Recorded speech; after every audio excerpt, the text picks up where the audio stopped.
Hey everybody, it's Chica, and I'm going to be doing another reaction video to Nuke's Top 5. In this one, I'm going to be reacting to 5 Unsolved Mysteries caught on camera. So what's the link to the original videos in the description box down below, and let's see how creepy these videos are, shall we? Here we go.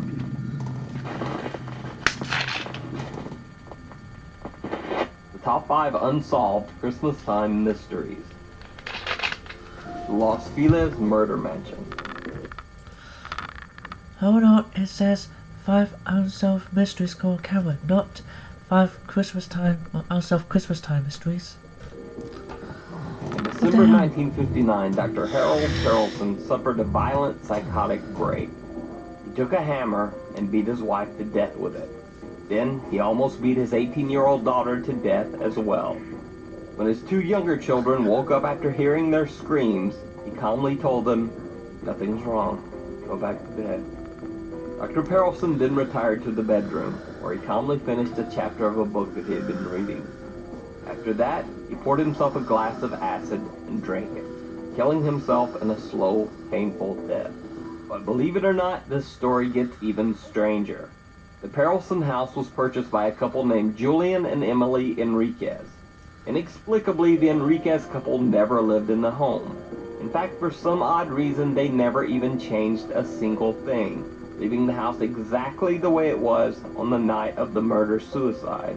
To this day, almost 60 years later, the Los Feliz Murder Mansion remains the same as it was on the night of the December 1959 murder. The house still contains its original 1950s furniture and appliances. There's even Christmas gift wrapping paper that had been left out after Mrs. Perelson had wrapped some Christmas presents shortly before her murder. Dude, this is getting more and more messed up the more I hear it. The final Christmas celebration. On December 18th, a wealthy older woman in her mid-60s strolls into a Virginia cemetery called Pleasant Valley. She heads to the site of the graveyard's baby grave, a location labeled Babyland by the cemetery. She lays out a plastic tarp, sets up a Christmas tree near the graves, and decorates it with ornaments and ribbons. She then begins listening to several comedy recordings on her old-fashioned Walkman cassette player. While she relaxes near her newly decorated Christmas tree and listens to her tapes, she drinks brandy and swallows several Valium. She then puts a plastic bag over her head, tapes it closed with duct tape, and then proceeds to slowly suffocate herself to death. When the woman's body is found, the police find a note that reads, quote, "Deceased by own hand. Prefer no autopsy. Please order cremation with funds provided.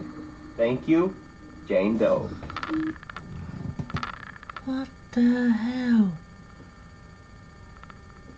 What the actual hell? Why would somebody do that? That's fucked up. Real fucked up. Along with the note, there are 2 $50 bills, one for the coroner's payment and one for the cemetery. The Warminster Thing.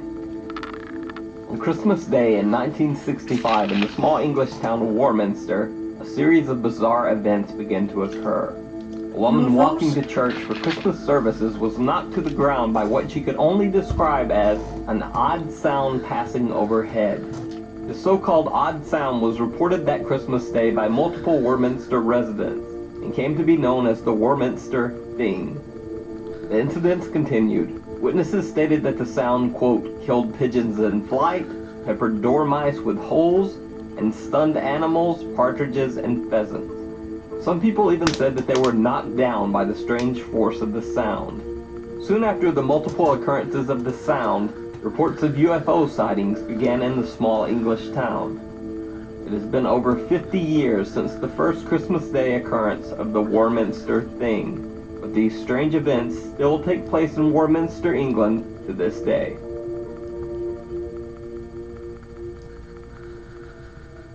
The strange case of Matilda Rooney.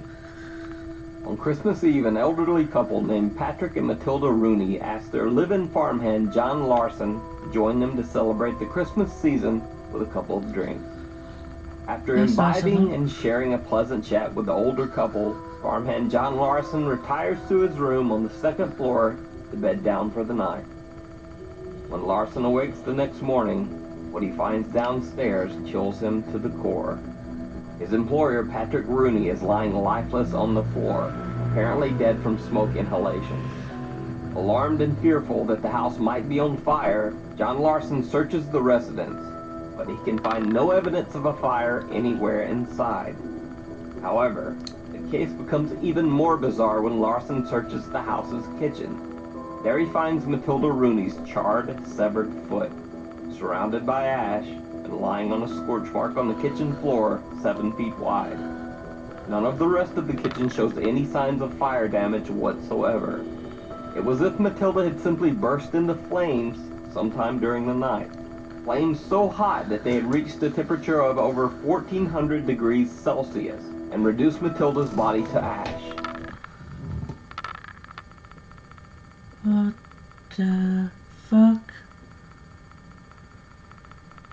What the actual fuck? This actually sounds like something from This sounds like an actual Nightmare Before Christmas. Or some shit like that.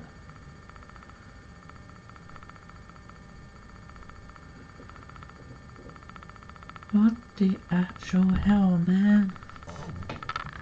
If the same fire hadn't burned anything else in the house and had only scorched the floor beneath Matilda's body.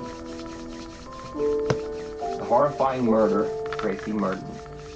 On December 23, 1994, Tracy Mertens answered the door of her home in Birmingham, England. She was attacked, blindfolded, and dragged from her home by 2 men. They stuffed her into the trunk of a yellow Ford Escort and sped away. The men drove Tracy 70 miles to Eton Christ Church, where they then forced her from the car. On the steps of the Eton Church, the 2 men doused Tracy with gasoline and set her on fire. Suffering burns over 95% of her body, Tracy died in the hospital in the early hours of Christmas Eve. Police offered a reward of £30,000 for any information leading to the arrest of the 2 men responsible. However, Dude, how fucked up are those 2 people doing that to someone on Christmas Eve? no one ever came forward. It has now been over 20 years since Tracy's horrifying abduction and death, but the 2 men who killed her have never been found.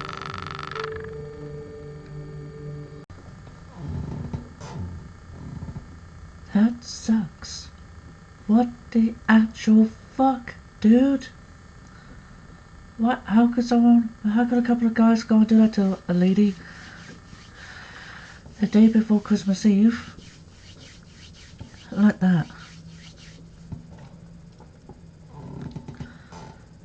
I hope that case gets solved because that's just really messed up. Same with the other cases on this. They're really fucked up. The link to the original video is in the description box down below.